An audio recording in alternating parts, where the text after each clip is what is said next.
Hi, welcome to today's community chat. We're joined by the Virginia Arts Festival's Rhythm Project team. They're going to be speaking with us about what this community engagement program is and what it is in our area. And then we're also going to speak a little bit about International PANFest that's coming up, which, is going to take, some of this drumming live right to the ocean front. So I'm going to bring on our guests today. Thank you guys for joining me. If you want to start really just by maybe going around and just saying your role with the Rhythm Project.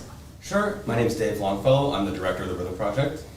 Hi, I'm Darren Roberts, the associate director of the Rhythm Project. And hi, I'm Audrey Holden, and I'm the assistant director for the Rhythm Project. And a question I just asked them off camera is, how many teachers are involved with the Rhythm Project, and it's these three right here that are educating, we'll talk about the elementary, middle school, and high school students that are involved in the program. So do one of you just want to start telling us what the Rhythm Project is for everyone that doesn't know? Sure, I'll take the lead on that. Rhythm Project is basically our full year-round community engagement program as part of the Virginia Arts Festival.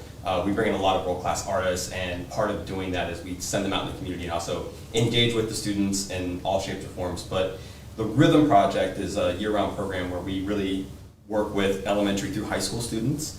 It's a world percussion ensemble. It focuses exclusively in steel pan, Caribbean steel pan, which was invented in Trinidad.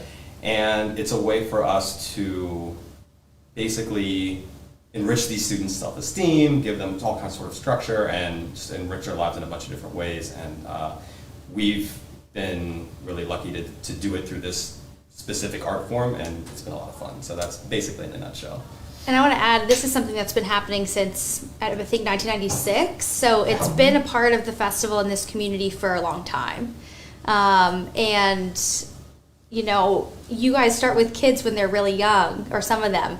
What's that like, starting with maybe, and then we can move to the other programs too, but the elementary school kids, what's that like? Do they have any knowledge of steel pan drums? What are they starting with? Who wants to take that one? I can take that one. So 9 times out of 10, they've never played the instrument, probably never seen the instrument.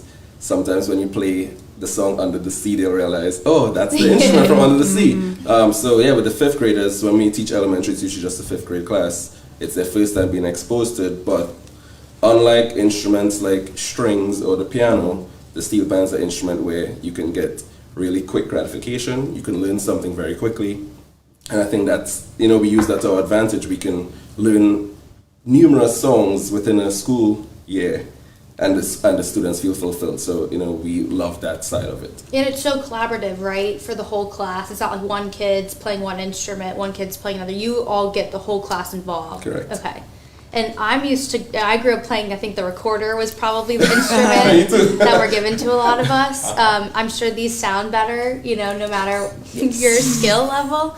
But I think, that was that was one of my introductions, I'll say, in our class, to music. So, how did this, can you speak to, the history? How did this get started with maybe some of these elementary school kids? Do you all pair with the schools, or do they have an interest in it? The Virginia Arts Festival has been a wonderful parent organization for the Rhythm Project, and we've been around in the community long enough that we've really established a lot of really meaningful partnerships with the local school districts and with also other local benefactors and stuff that help us with grants. And so working with those school districts, we've been able to do different things. Almost every school district treats us differently in certain ways, so it's not like a blanket thing across we do this in every, so what we do in Norfolk is a little bit different than what we do in Virginia Beach and in Portsmouth and so on and so forth. But in the last probably 6 or 7 years or so, we've really pushed more for the elementary side of things, and Norfolk's been really helpful with that, with the Title I schools, so we're able to enrich the general music programs in certain schools. So instead of just having a choir option or a general music program or maybe strings, now we've added this other component that is steel pan. And again, it's whether it's record, whatever you want to do, this might be these students' first real instrument. And we get to go into these schools usually twice a week. We work with either the same kids twice. Some schools we work with different groups each day. And over the course of the school year, build this general music knowledge.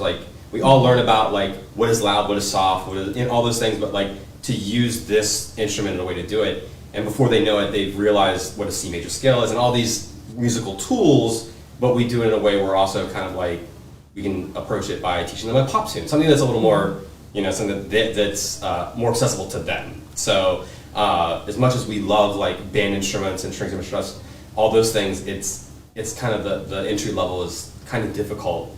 And it's what's good about that is it takes a lot of time and patience to get really good at technique and all that kind of stuff. And we can kind of get through that a lot quicker because if you hit the drum just right, you don't hit it too hard or too soft, we can kind of get reward really quickly, and we kind of use that to our advantage, like Darren said, and we go through that, and these kids will learn music, and it's great. So different districts, different partnerships, but it's been nice. Absolutely. And you said, they might not know what a steel pan is, and then you say that song, but that is one of those things, and you all highlight that, how important that, diversity, cultural diversity in music is. They might not have heard this, this type of music before at home, but then you all are bringing, new sounds, new focuses in school. I mean, can you talk a little bit about that aspect of it?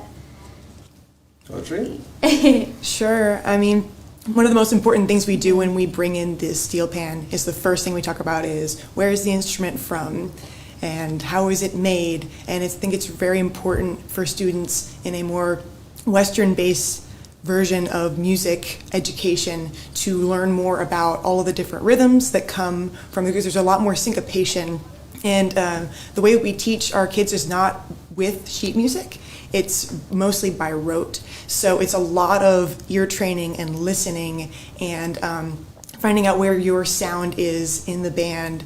So it's really important for these students to get a grasp of things that they normally wouldn't get in a regular music setting. So it expands in multiple ways of you understanding the importance of an instrument from a different culture and how to respect and how to let that into your life, as well as learning other things that you can apply later when it comes to general music skills when you continue to play music in the future. Absolutely. And how many kids do continue this, are excited to continue this, whether it's middle school to high school?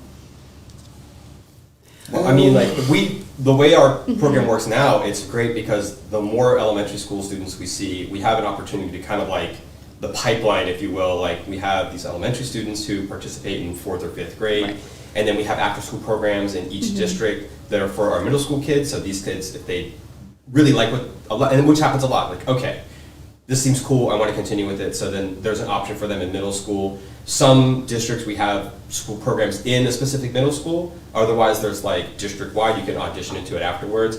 And then in those middle school programs, Virginia Beach, Portsmouth, Norfolk, respectively, we have our flagship program is our Rhythm Project All-Stars, which is our high school group that is audition-based from all those middle school students who have already continued on and want to audition and take it to a whole different level.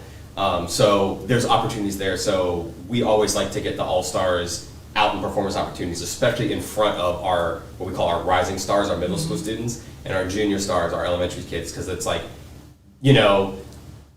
I'm only getting older, but it's great to see, they see themselves in, the high school students, you know what I mean? They see us do it all the time, it's great, but, for, a 10-year-old to see, an 18-year-old or, a 16-year-old do something on a whole different level, and it's not it's 10 years, 20 years down the road, it's just, 4 years away, and they're on a whole different level, and it's oh, they just started where you were, we just started learning our C major scale, just like everybody else, and now, look at them, on stage, memorizing,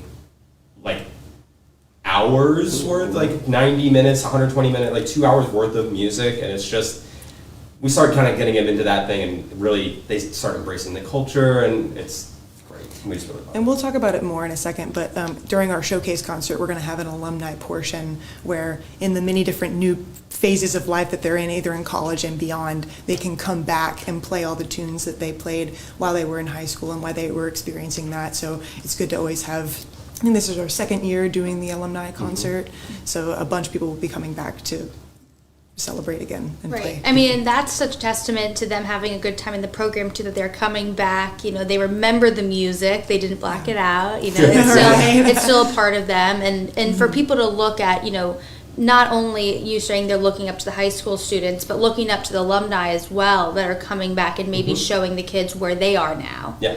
And I guess that, maybe that's a part of music, a part of, I know, sports and other extracurricular activities, being able to see yourself and develop other skills, really, besides the music.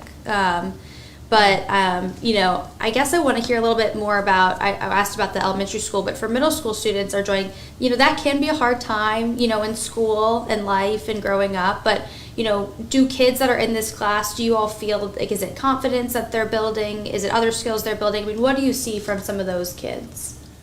Middle school is my baby. I love the middle schoolers. So I guess I will answer it. I enjoy teaching middle school the most. I think that is the age where they are figuring out exactly where they want to be, what they like, what their passions are.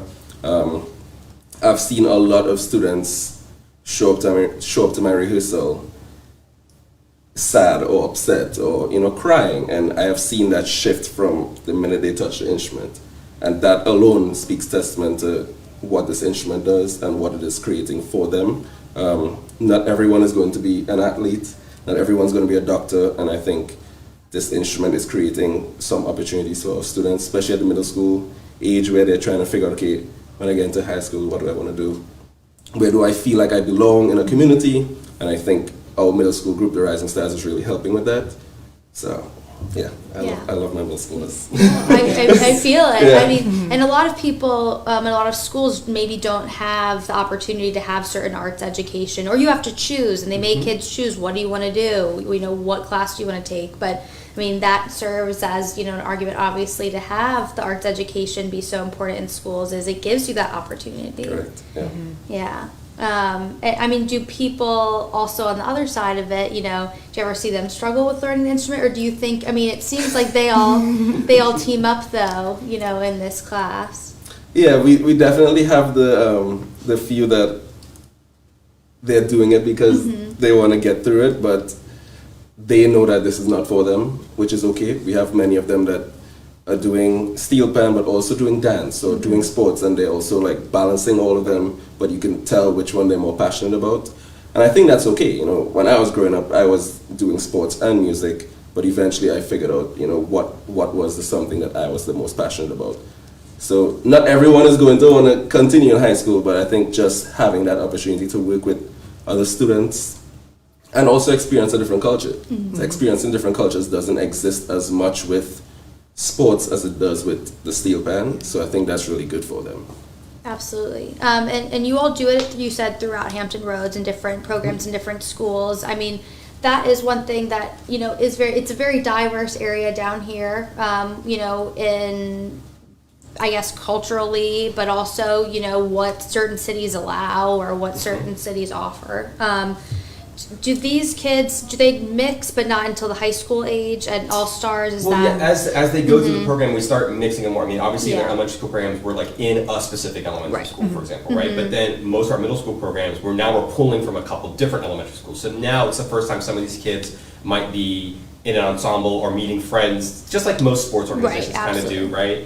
But the all-stars especially is kind of like our melting pot, and it is really, you don't really think about it, especially in Hampton Roads, like even with sports teams, usually you're still kind of relegated to like your high school or whatever, but like our Rhythm Project All-Stars, we have students from Suffolk, Portsmouth, Virginia Beach, and Norfolk, and like they meet on a weekly basis, and they're all coming from different socioeconomic backgrounds, different cities, different vibes, all kinds of different stuff, and they come together and we do this thing, and they make friends for life, and for the most part, I've been here long enough, it seems like it's not often that like a lot of kids in Portsmouth are hanging out with Virginia Beach kids, and with all the tunnels and all that kind of, it's just, there's just some natural barriers to that kind of stuff too, so it's really nice that we can kind of get together. And this group meets year round, so it's not just weekly, it's weekly at bare minimum, and then we do trips, and we'll go to Busch Gardens every year, it's just all kinds of stuff like that, so really kind of keep that family vibe going. And it's like once you kind of get to that level, I think they really appreciate like what we're trying to teach them and all that kind of stuff too. So as we kind of move up from like the elementary level, there's more and more mixing of the groups, and they get to see each other from different places. And you all obviously have musical backgrounds yourselves, but what is it like seeing these kids now doing these sorts of programs? Like, did you have opportunities like this when you were, going through the music program when you were growing up? It's interesting because I think we all have different stories in terms Yes. of how we were exposed to music, but specifically the steel band. For me, I grew up in Trinidad, which is where the instrument is from, born and raised in Trinidad. So I was exposed to it. Wasn't exposed to it in schools the way that the students are exposed to it in schools, which is very different here, because we actually are lacking that in Trinidad. Okay. But it was more of a, you go to this community event after school, and that's the group that you're in. So for me, it was very different. I didn't have it in school. I actually did recording in school, and then after school, I did steel pan. So I think I was introduced to it as early as like 2 years old. But I know everyone here shares a different story, so I don't know if anyone wants to share that story. Yeah, I had a program that was in my high school, and that's how I discovered the steel pan. I mean, I was a percussionist, and I was a part of a fine arts academy, but they had steel pan, and I instantly fell in love with it, and I wanted to do everything I could to continue that route. So that's how I fell in love with it. But yeah, I mean, I was just lucky to be in a place where a Trinidadian came to town, and I was in middle school, and I got to it in the right time.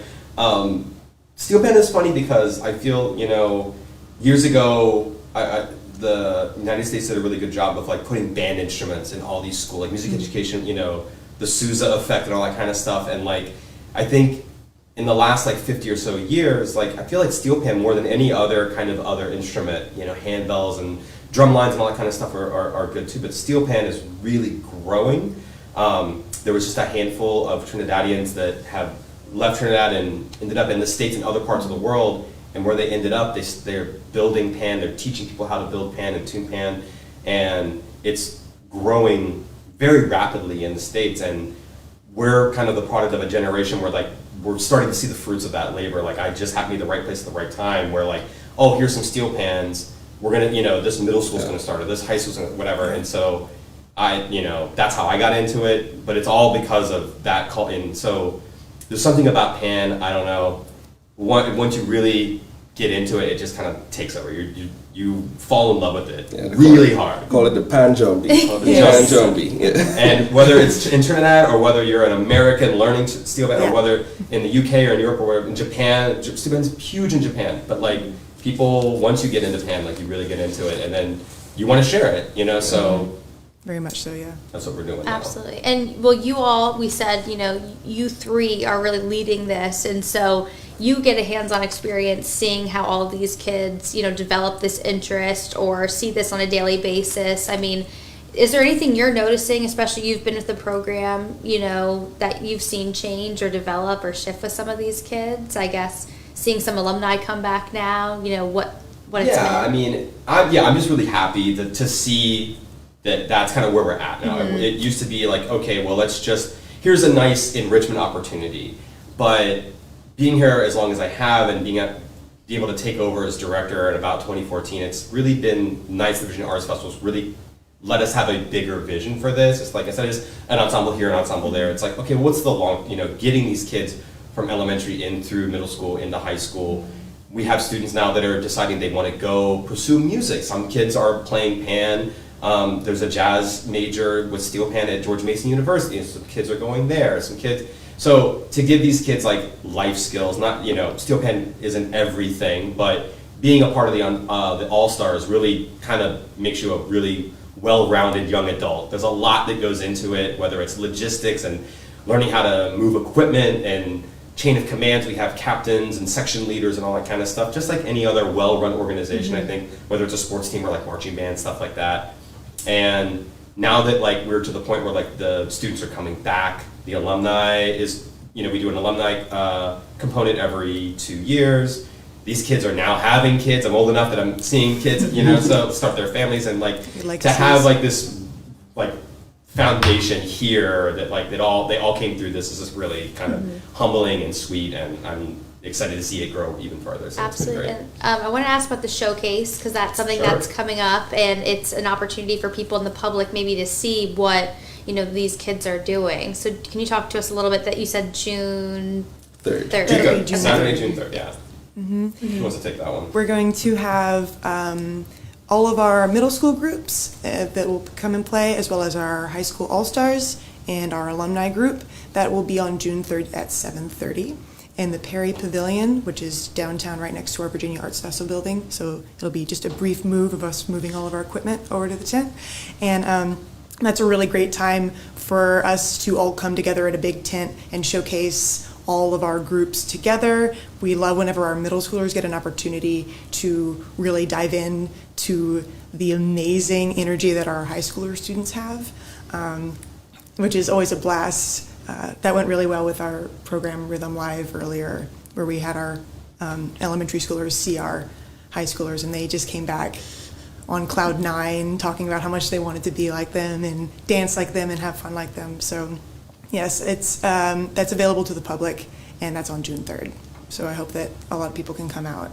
Absolutely, and that Perry Pavilion, I think this is a new showcase, or using that venue is sort of new with this is like our post-COVID? third year in it, Okay. and this is like the third year of like them like this is like coming out of the pandemic. Like, what do we do? How do we do Right. it? And like, so the arts festival is really, this is kind of a nice new component that we'd like to build this makeshift giant tent, and it's great. And every year it gets a little bit better. It's nice. So yeah, it's on the 3rd, and it's 7:30 is mostly the concert showcasing our middle school and our high school and our alumni, which is like the concert component. But we do also feature, we kind of have like a community day, like pre the concert from like 4 to 6, where we invite our elementary school students from all the different programs to come out and perform, and that's a completely free and open to the public kind of thing. But we have so many elementary school students, and that's a little bit different because they're pulled in so many different directions, and trying to get them all in one place at a time. So it is fun, but it's a real low key kind of vibe, and like who shows up, and we play, and big family event. it's and we have the directors here to like help fill in gaps, and even like our all-stars can fill in some gaps if like a student doesn't, a bass player doesn't show up or whatever. But like for the most part, it's been nice, and like our first year doing it officially last year was a pretty big success. So we're kind of nice to see how that's going to come about, and more people show up, and so that's good too. So we're kind of making a whole big day of like rhythm project stuff. So should be a lot of fun. Absolutely. And then this weekend is the International PANFest, and I don't know how you all connect. Maybe bring your students there, to see some of this in real life, by groups from different countries around the world. But can you just tell us a little bit about that festival that's coming up? Yeah, so Virginia International PANFest, it's a 2-day festival. The Friday is basically workshops with the adjudicators for participating bands. And then that evening at 24th Street Stage, we'll have an opener, which is for that night Jesse Chung Band. And then we have our headlining group, which is the Hell's Gate Steel Orchestra, which is from Antigua. It's one of the oldest steel bands in history that's still in existence. So we're very excited for that. And then Saturday is the actual competition at the ocean front. And that starts at 11 a.m. and it goes all the way until 10 p.m. The competition ends at like 7 p.m. and then we have another opener, Jonathan Scales, who's another leading steel band performer, and then Hell's Gate again will perform as the headlining event. And for that entire day, it's elementary, middle schools, high schools, and then we have an open category for community bands, if it could be a private studio, stuff like that. So we're very excited for that. Our All-Stars will be participating. A few of our Rising Stars groups will be there as well. So we're very excited to take our students down to the beach to compete for this competition. So it's really every level, that is competing. Yeah. Okay. Yes. Well, yeah, and like, your average band program goes to like different festivals and assessments. It's just kind of, they get, everybody's working towards a goal, and like the steel pan thing is still so new. Like there's not a lot of places where bands can do this. So it's great. We have bands from as far away as like Connecticut, Ohio, Florida, all traveling to be at the beach for the weekend. And there's obviously this little cash prize. That's nice too, to go home, But it's also just, it's, at least for us locally, we have steel bands, and it's nice to go down there and just get assessed and be judged by, people in the pan world that are the best at what they do, these really well-known people. So it's exciting and it's fun, so we look forward to that. Yeah. And do any of the kids get excited to go see other people perform or play? Oh, definitely. Definitely. Yes. Yeah, I think everyone is excited to see what the other school is going to bring. Of course, kids at that age are very competitive. So, but, I think, especially with the All-Stars, they are very supportive of the other groups that will be there. So we're very excited to see that community and just see people that we haven't seen in a while in the steel band world. Yes. Yeah. And then we're moving into summer here. I mean, you all are at a full year-round organization, but what do kids do maybe when they're out of class in the summer, with the Rhythm Project? Do they practice on their own? Are they, trying to meet up with, their buddies, or what sort of thing, takes you all through the summer? You want me to take this? Well, yeah, I mean, basically our all-star, the high school group is quite busy in the summer. Yeah. We have a couple different like camps, if you will.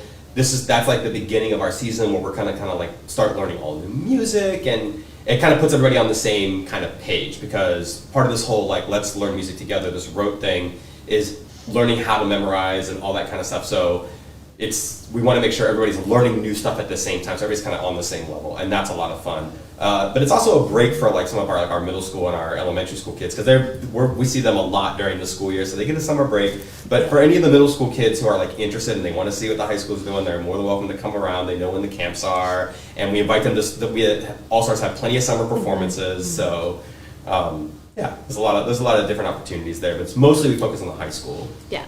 And it's also a good time for us to do activities that are not music related. Yes. Because as much as they love it, they will also get tired of it. So we try to put in the bush gardens there. If it is that we take them to Apex, or we go wherever it is, but we try to create time for other trips where they can bond outside of just playing in the steel band setting. Absolutely. Yeah. And is there ways for people to contribute to the community program or volunteer, or what do you all? Oh, absolutely. I mean, if anybody goes to our website is really simple. It's rhythmproject.org, and it's all under the umbrella of the Virginia Arts Festival. But you can go to the Virginia Arts Festival website as well, and there's a support page.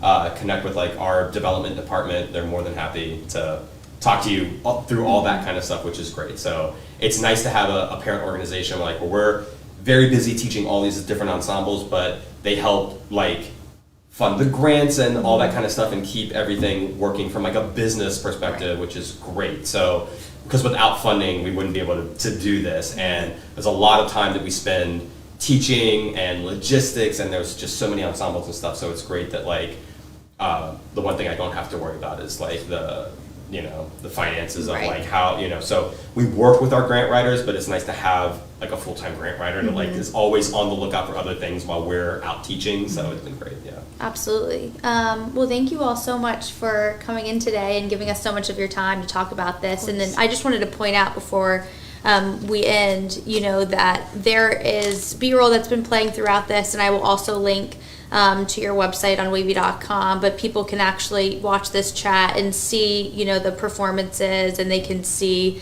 the practices and everything that you all are really doing, in the schools with these kids. So Sounds great. thank you so much for joining me today. Thank you for having us. Thank you. Appreciate it.